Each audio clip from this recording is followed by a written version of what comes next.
you got? I've been consuming some media during the week, and good. Just to sort of get ready for the trip up there. And I noticed something. We've all thrown ourselves in now. I've noticed something on. I think it was on Instagram where it was first brought to my attention. Of your good self, Brian. Now we've had we've all been. I thought it was me. I'm like, oh, it's good. I don't do much on Insta, but we've all been subjected to ISO Brian. Just want to say one thing up front. Yeah. Oh, hello. A lot of my Insta is done by others. Yeah. It's okay. We'll just single this out on you. So you're giving life advice with a certain ad that you're clearly getting paid to do, and I'll let you promote it. I think it is. Okay, it was ING. Yeah, and it was particularly poignant, Jim, when we got to this part of it. I did wade through a lot of it, and it wasn't too much to use, but I found this part. we're getting. You mean I said a lot right? No, it was boring. Just bored us to death. But we got some advice, some life advice, Jim, from our man, and it went like this.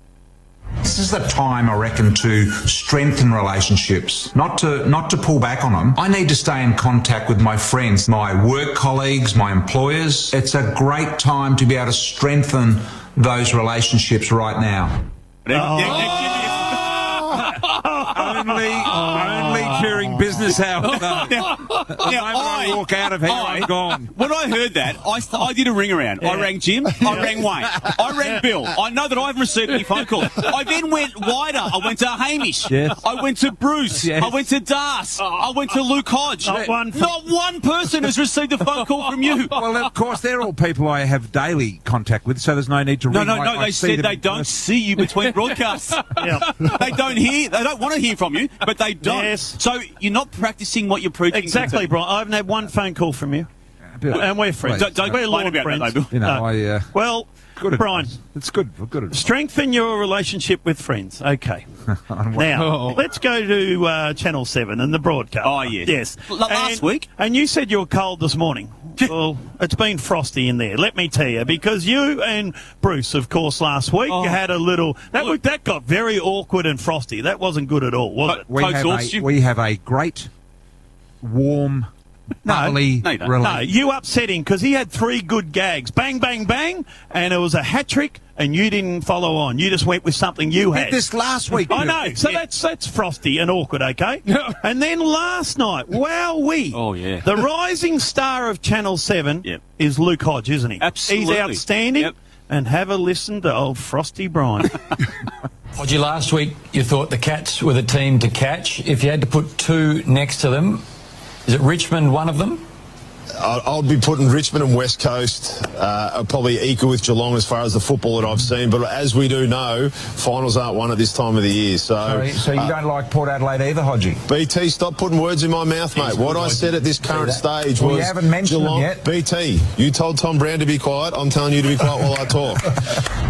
Frosty Brian. Wow. Come on, Brian. 2 weeks in a row, Brian. I will put the question to you guys in picking your top 4. No.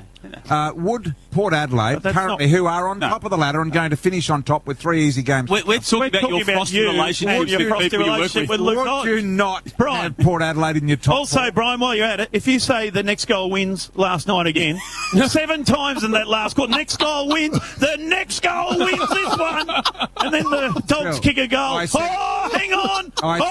Tomahawks kick the goal. The next goal wins! The next goal wins! Bill, and also... I haven't got the energy for garbage with you, but I said it once. You said it 7 times. And also, Corey Enright, he retired 5 years ago, Brian. Did I say him?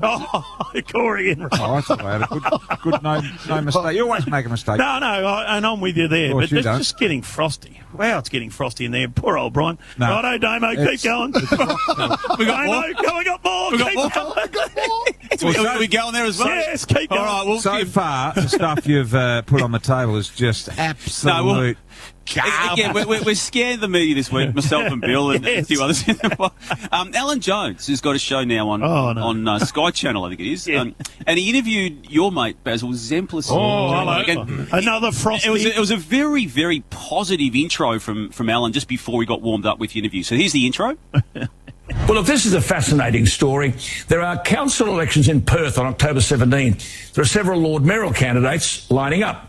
One of the candidates for Lord Mayor is a very pleasant human being known across Australia, Basil Zemplas. He is a local. He actually played football for the West Perth Football Club as a ruckman, but retired due to injury. Now, he's on the line from Perth before he races off to, I think, hoover up a few votes. Basil, the Lord Mayor in waiting, I think, and you'll bring decency to leadership, and that's what the public desperately seek. So this... Did he say hoover up? He did say that, Jim. He wasn't having a crack. Was he having a look at his comp? Basil. What was he on about? Basil Zemplas. To hoover up some votes? Come on, Jonesy. It was a love in, and it was really good, and Basil's doing a beautiful job of mounting this campaign to be the Lord Mayor of Perth. But something was said during a bill that is of particular note to the three men in this box outside of you and me. Basil's going to give up his radio work. Yes. But he's going to stay in the race to replace Bruce because he's going to keep Channel 7, and confirmation of that came this way. Oh, no. Regrettably, Alan, I won't do 6PR breakfast radio next year should I be successful, and I've made that announcement. But I will continue presenting the sport on Channel 7. You have to be tough, but you have to be firm.